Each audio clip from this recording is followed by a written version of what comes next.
Nifty অ্যানালিসিসের আরো একটা ভিডিওতে সবাইকে স্বাগত। আমাদের ডিসকাশন কি ছিল, সেটা হচ্ছে আমরা এখানে একটা রেঞ্জ টেনে রেখেছিলাম। সেটা হচ্ছে এই রেঞ্জটা, যে আমরা আলোচনা করেছিলাম যে এই রেঞ্জের বাইরে মার্কেট বেরোলেই কিন্তু মার্কেট উপরের দিকে শুট করবে, বা যদি এটা নিচের দিকে ভাঙে তাহলে নিচের দিকে শুট করবে। কিন্তু যখন মার্কেট এই ডেটে এই রেঞ্জটাকে ভেঙে বেরোলো এবং 20 ডেজ মুভিং অ্যাভারেজকে কাট করে উপরে ক্লোজ হলো, তারপর থেকে স্লো অ্যান্ড স্টেডিলি আমরা কিন্তু একটা উপরের দিকে ডাইরেকশন দেখছি এবং একটা ট্রেন্ডের মধ্যে মার্কেট আস্তে আস্তে চলছে, যেটা আমরা ডেলি চার্টে দেখতে পাচ্ছি। এইবার এইখানে একটা দুদিনে দুটো ক্যান্ডেল হয়েছিল, যেটা আমাদের কাছে একটা বিয়ারিশ ফরমেশন দেখে মনে হচ্ছিল। তাই আমি বলেছিলাম যে এই রেঞ্জটা যদি নিচের দিকে ভেঙে যায় তাহলে আমরা মার্কেটকে আবার এই 20 ডেজ মুভিং অ্যাভারেজে সাপোর্ট নিতে দেখবো, যে রেঞ্জটা হতে পারে 24,600 পর্যন্ত। কিন্তু আজকে যেহেতু গ্লোবাল মার্কেট থেকে নিউজ ভালো ছিল, তাই মার্কেট একটু গ্যাপ আপ ওপেন হয়েছে এবং সারাদিন একটা রেঞ্জের মধ্যে কাটিয়ে দিয়েছে। আজকে কিন্তু যদি কেউ সকালের 8 ঘন্টার ডাইরেকশনটা কে ক্যাপচার করতে পারে তাহলে সে টাকা করতে পেরেছে, আদারওয়াইজ কিন্তু সারাদিন সে টাকা করতে পারেনি। সারাদিন একদম সাইডওয়েজ চলেছে। তুমি কল বাই করো বা পুট বাই করো, তুমি যাই করো না কেন, ওভারঅল তোমার কিন্তু লসই হয়েছে। ঠিক আছে, এই হয়েছে আজকে আমাদের সারাদিনের ট্রেডিং। এবার আমরা যদি এই চার্টটাকে 15 মিনিটের চার্টে কনভার্ট করি তাহলে খুব ক্লিয়ারলি দেখতে পাচ্ছ মার্কেট এইখানে ওপেন হয়েছে, নিচের দিকে শুট করেছিল। এই হচ্ছে আমাদের কাছে গত 2-3 দিনের আমাদের কাছে হাই ছিল, যেটা আমাদের কাছে সাপোর্টের কাজ করেছে। এবার এইখান থেকে মার্কেট উপরের দিকে গেছে, তারপর থেকে মার্কেট এইভাবে সাইডওয়েজ চলেছে। এইবার যখন না মার্কেট এতটা গ্যাপ আপ ওপেন হয়েছে এবং মার্কেট নিচের দিকে পড়ছে, ম্যাক্সিমাম লোকজন কি ভাবে যে আমি খুব চালাক, এই এতটা গ্যাপ আপ ওপেন হয়েছে এবং মার্কেট নিচের দিকে পড়ছে, আমি সকাল সকাল পুট সাইডে বসে যাই, আমার অনেক টাকা হবে।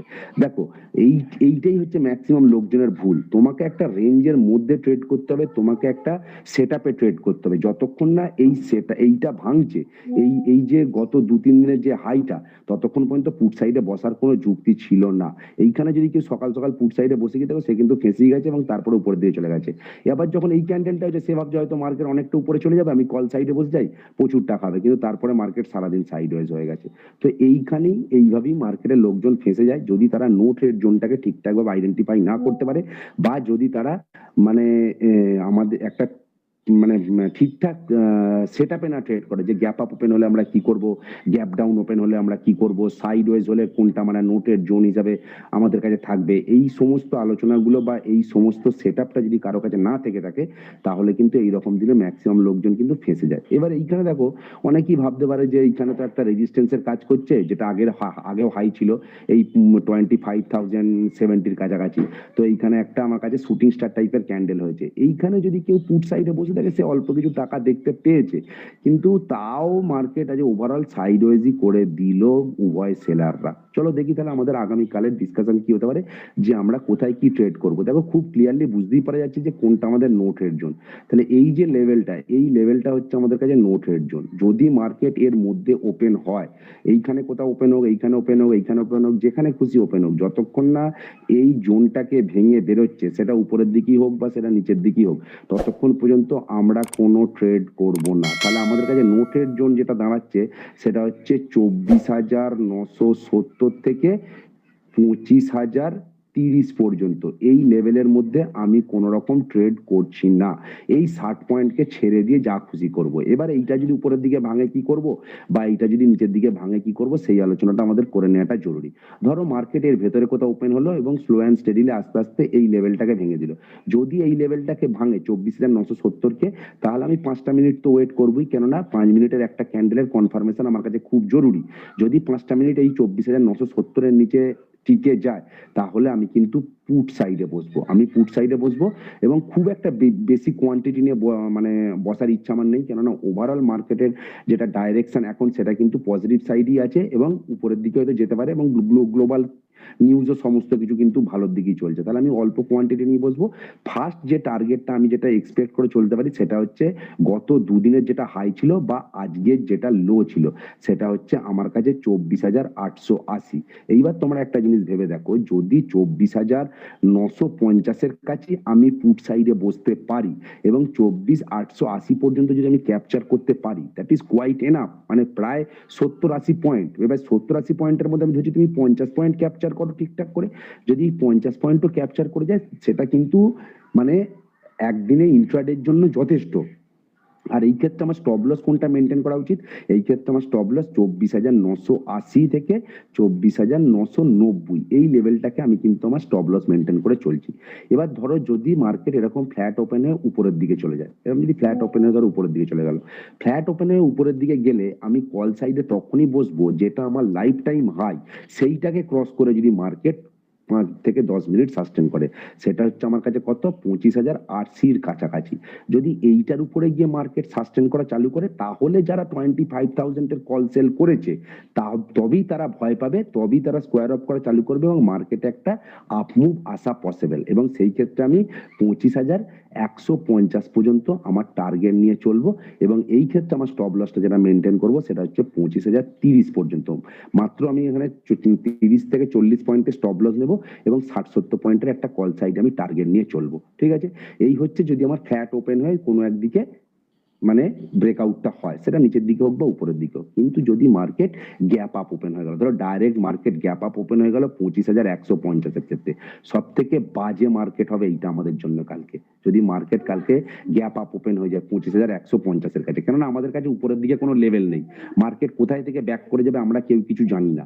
তার থেকে বরং যদি 25,150 কাছে কোথাও একটা ওপেন হয়ে যায়, তাহলে মার্কেটকে আমি আমার লেভেলে আসার জন্য ওয়েট করবো, যে লেভেলে এলে কি করতে হবে আমি জানি, সেইখানে এলে আমি কল সাইডে বসতে পারি ছোট্ট করে একটা স্টপ লস রেখে, বা আমি এই দিনের জন্য আমার ট্রেডটা কি অ্যাভয়েড করে যেতে পারি যদি একটা বিশাল বড় গ্যাপ আপ ওপেন হয়ে যায়। তার কারণ মার্কেট এখান থেকে প্রায় ধরো 80 পয়েন্ট একটা গ্যাপ আপ ওপেন হচ্ছে, তারপরে আমি মার্কেটের কাছ থেকে আরো 100 পয়েন্ট এক্সপেক্ট করছি, দ্যাট ইজ কোয়াইট মানে ইম্পসিবল বলে মনে হয়। সে মার্কেট একদিনে 500 পয়েন্টও ছুটতে পারে, কিন্তু জেনারেলি মার্কেটের থেকে প্রত্যেকদিন 200-250 পয়েন্ট এক্সপেক্ট করা সেটা কিন্তু ঠিকঠাক মানে সম্ভব না বলে আমার মনে হয়। তাহলে 80-90 পয়েন্ট যদি গ্যাপ আপ ওপেন হয়, সেটা আমাদের জন্য সব থেকে বাজে মার্কেট হবে এবং কালকের জন্য আমি কিন্তু মানে ট্রেডটা অ্যাভয়েড করে যাব। আর যদি এই নিচের দিকে সেখানে কোনো সাপোর্ট নেয়, তাহলে একটা ছোট করে আমি কল সাইডে বসলেও বসতে পারি। আর সব থেকে ভালো মার্কেট হবে আমার যদি মার্কেট কালকে গ্যাপ ডাউন ওপেন হয়, এইখানে মার্কেট কোথাও একটা ওপেন হোক যেটা আমার আজকের লো এবং বাকি দুদিনের হাই ছিল সেরকম একটা কোনো জায়গায় ওপেন হোক। এবার তোমাদের মনে হতে পারে যে এইখানে যদি ওপেন হয় তাহলে দাদা বলবে হয়তো আমি কল নেব, হ্যাঁ, কিন্তু এটা আমি বলবো না।